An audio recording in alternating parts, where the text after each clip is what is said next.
Papasok na po tayo sa ating second set. In the meantime, tignan po natin ang mga numero from set number 1. UE committing 10 unforced errors.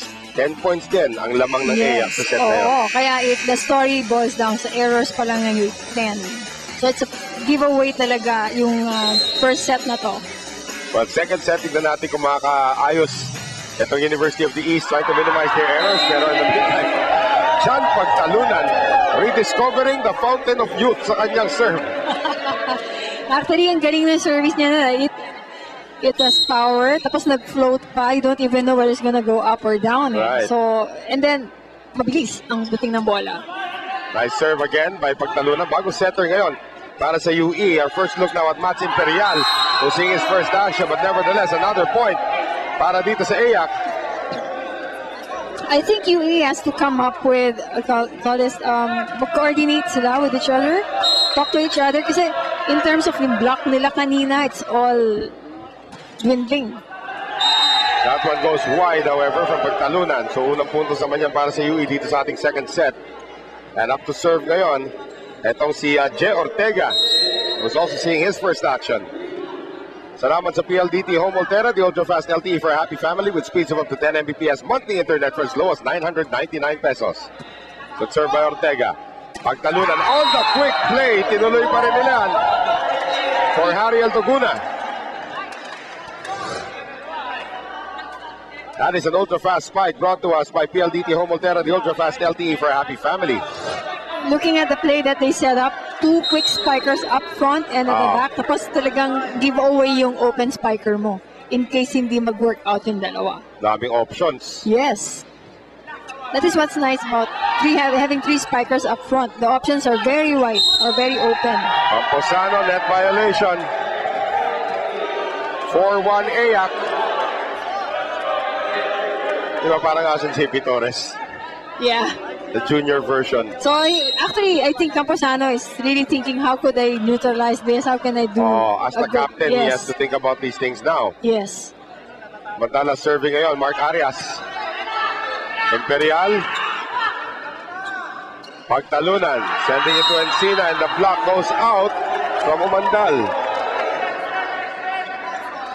Well, I think the huddle there for UE, they're gonna do their best. One good reception and a good set for good combination play. Yan lang ang kailangan ng UE. Just one good reception and a good combination play.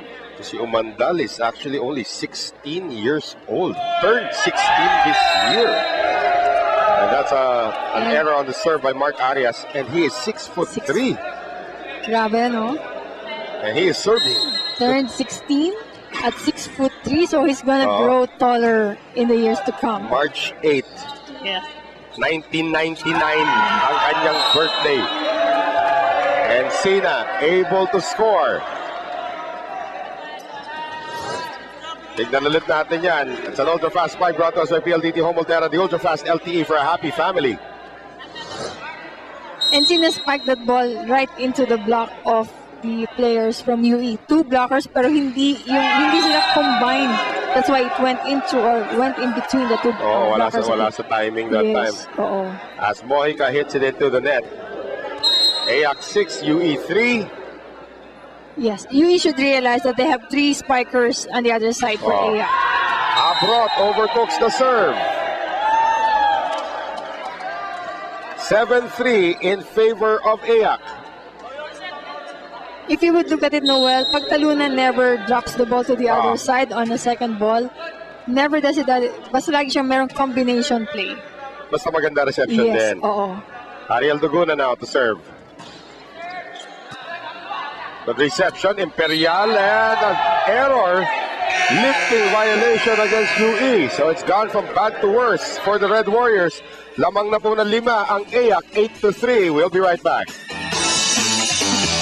Sa San Juan Arena, 8-3 sa ating second set. AYAC up by 5 kontra sa UE. Let's send it now to Rina Villamor. Yes, and well, if there's one word to avoid for the AIAC team right now, that is the word complacency. Sabi nga ni Coach Rodrigo dito kanina, mataas daw yung mga tingin niya sa teams na sumasali sa UAAP games. That's why they cannot underestimate the capacity of the UAA team at any point. What should be done here is to maximize on their speed and defense dahil yun daw yung nakikita niyang strengths ng kanilang kupunan against the Red Warriors. Aside from that, they need to sustain the chemistry inside the court and their confidence dahil ang maganda daw sa kanila, hindi daw sila natatakot na magkamali. At kumbaga, they're always ready to bounce back after every mistake. Tumalan, Jane?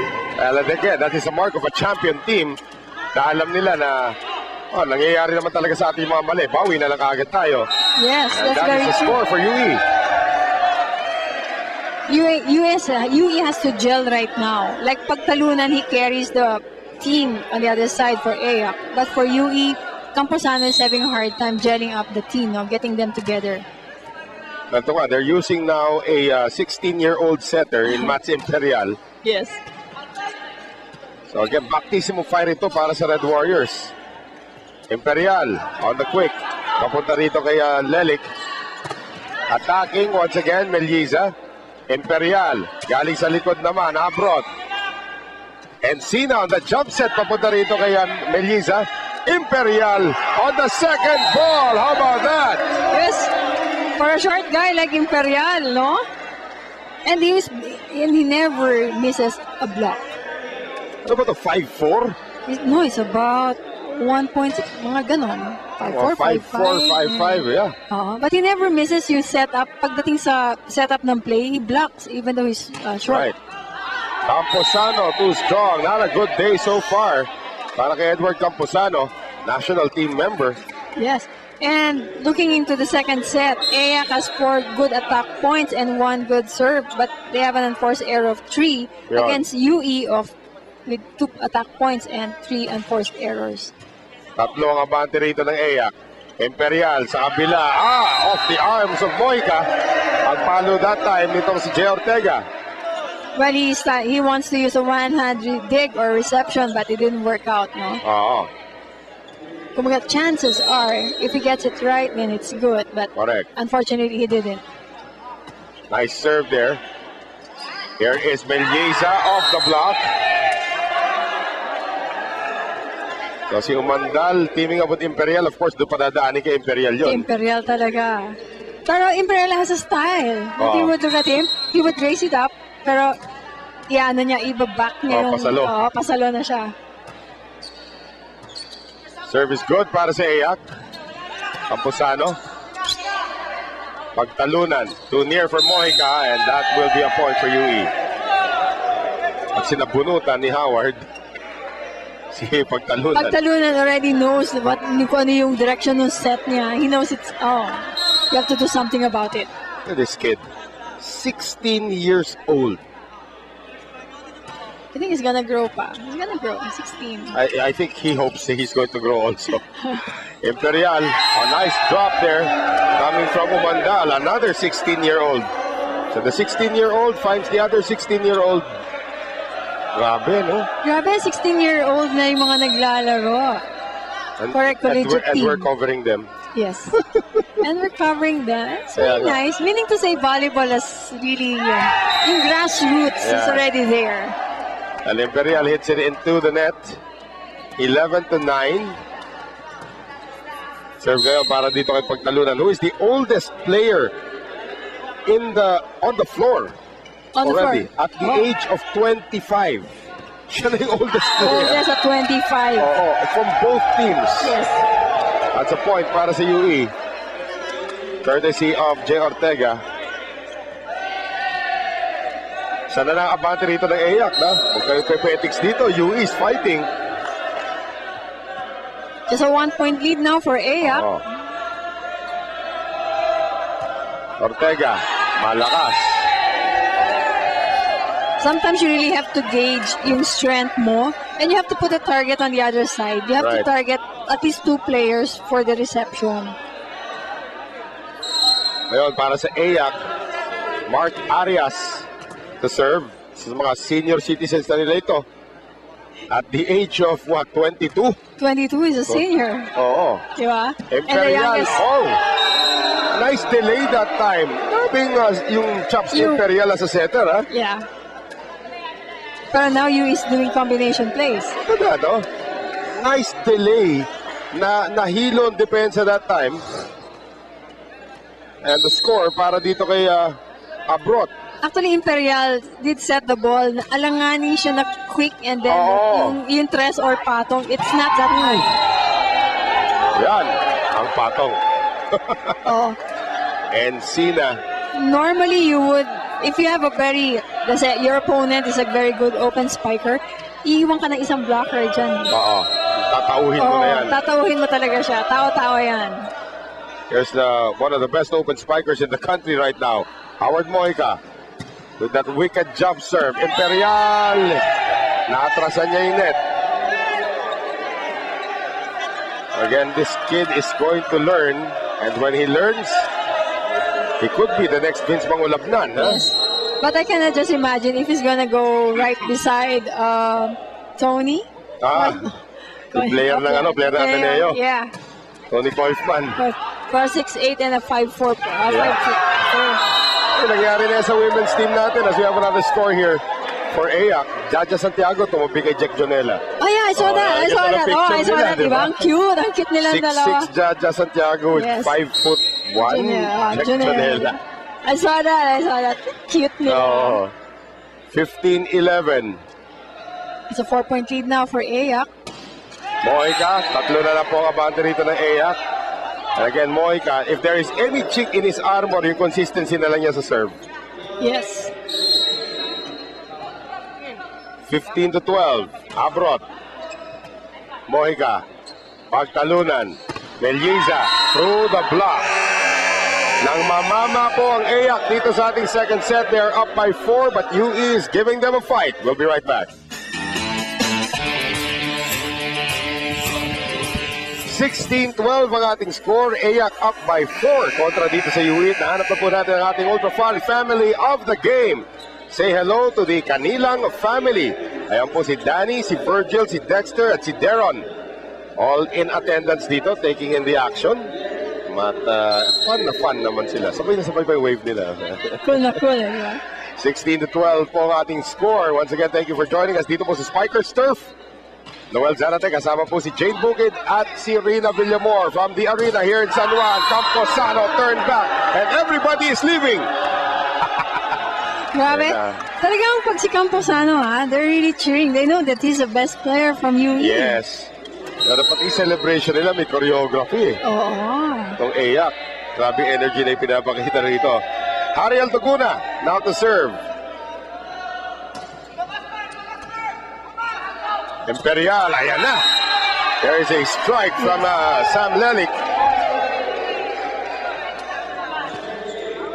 At dumidikit-dikit pa rin itong UE, Basic, ang ano lang ni UE is really yung reception nila. They really need a good reception. Camposano, sharp serve. At may tatawid pa rin yan itong AYAC.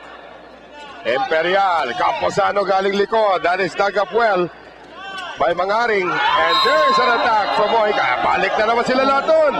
Huddle na naman. Yan. Di ba? Para daw malinis daw ng mapman yung sahig. Okay. Okay. So parang alis, kung gano'n para palit ka agad. Palit ng palit. Alis kayo na. Magpumap sila. Kakaiba tong AYAC na to. That's Talagang they're really, meron silang style. Yan. And they are enjoying themselves. Pagtalunan, galing sa likod naman, and that is check. Out daw. Sabi ni referee Choi, wala naman daw Pero sabi ng linesman, ni-check ball. So, sinong mas matalim ang mata? Siga dito si referee Choi. 18-14.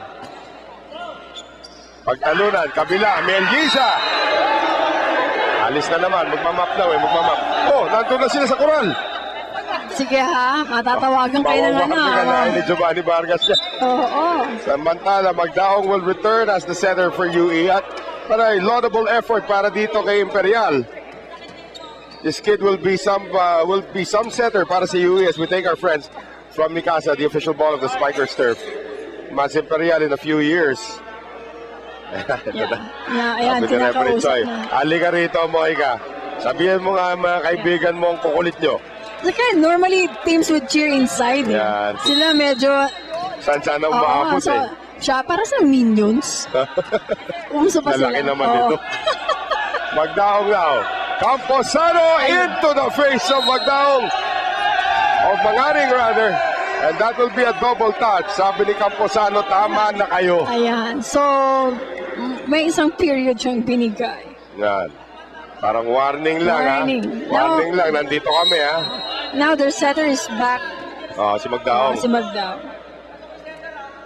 So Magdaong will serve. Tandaan natin si Magdaong bumagsak kanina. It's probably why Imperial came in for a short spell as Mojica shoots an off speed.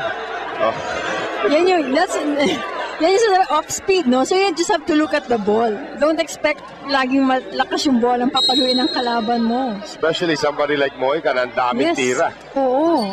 Pagtalunan, Camposano. That is still safe, but it's a free ball from UE.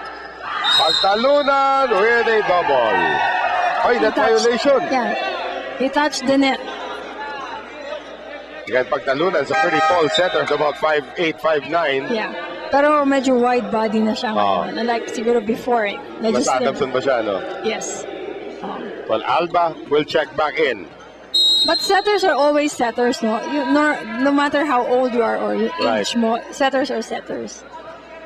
Mga ibang setter dyan, nagiging open spiker na lang bigla eh. Minsan, if needed.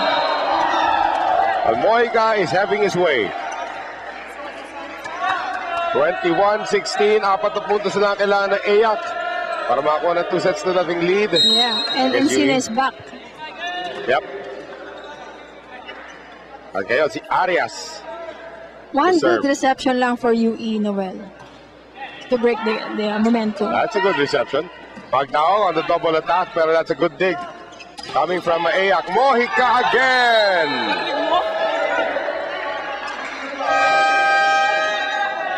(22-16), AYAC 3 points away from claiming the second set. Timeout, UE.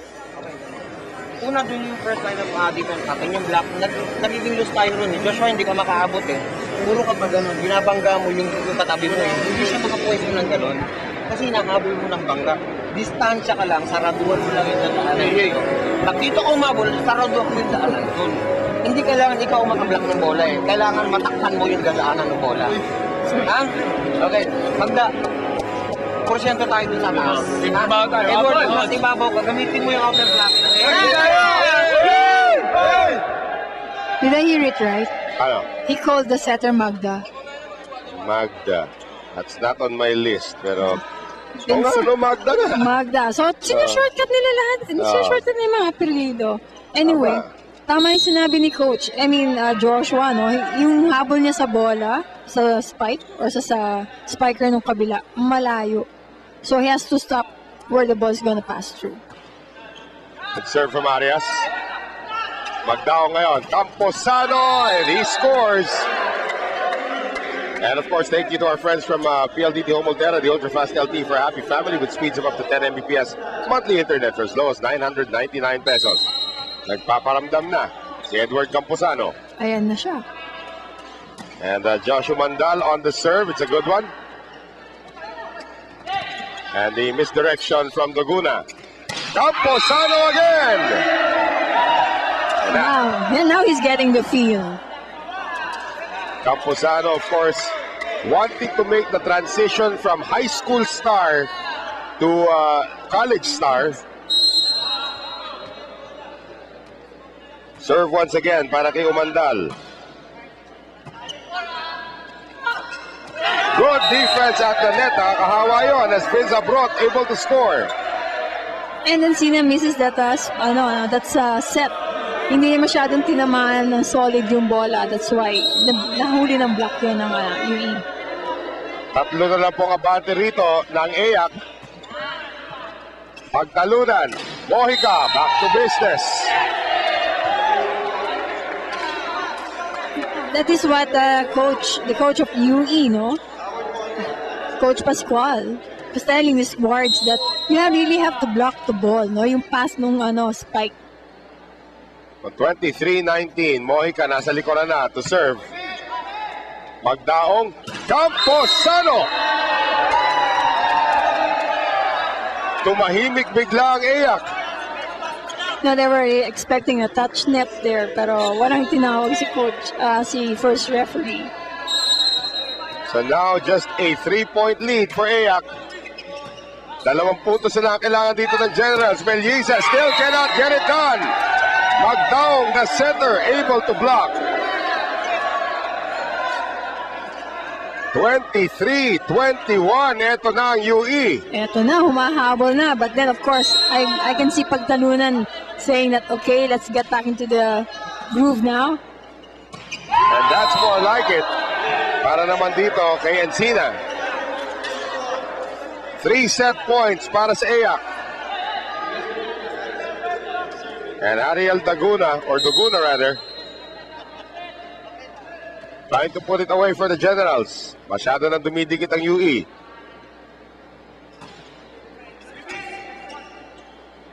Magdaong, Camposano off the block again.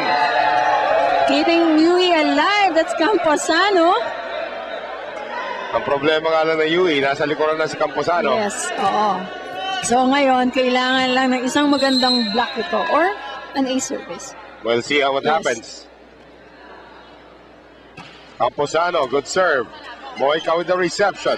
Pagtalunan, Melyisa into the face of Edward Camposano. Diyan po tatapusin ng AYAC itong ating second set, pero unti-unti na po nagigising ang University of the East.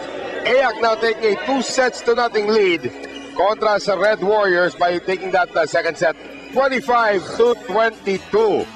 At mainit na mainit ang magiging labanan natin dito sa ating third set as both teams are now starting to get the groove dito sa ating laban. Di pa po uwi AYAC, pero kami po ay magbabalik.